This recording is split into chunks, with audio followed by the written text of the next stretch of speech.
Seth Jeremy production. Are you having trouble knowing when to EQ? Should you be putting EQ on every track? Well, that all really just depends.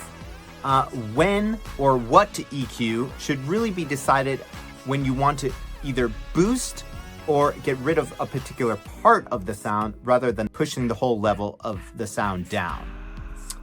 That being said, when you're first learning to EQ, there's so many frequencies and so many different things to EQ, it can be kind of confusing and a lot to memorize. So it's really helpful to find an EQ chart. An EQ chart can be found very easily under Google Images. Here's one I particularly like.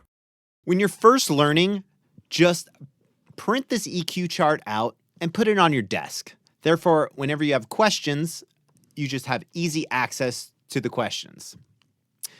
You really want to learn all of the instruments that you work with frequently, such as bass drum, guitar, hi-hat, definitely vocals, piano, whatever other instruments you work with frequently.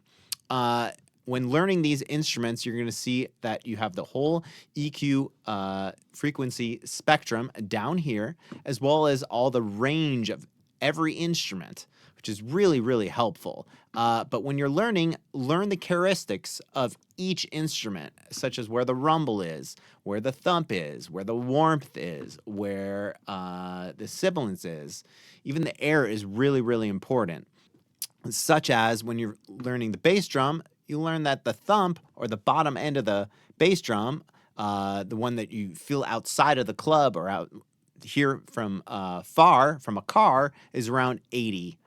And the thump of the bass drum hitting the drum is from 2.5 to 5. Now, each sound is really different, so there's going to be no specific answer. So that is why you kind of have to know a range of where to find that sound. Also, you got to remember that it's not always important to add, but to be able to take away what's just not needed from that sound in the mix. How do you use EQ, or what kind of problems are you having? Drop me a line in the comments or at Seth Jeremy Productions, and I'll be sure to respond. Until next time, I'll see you in the studio.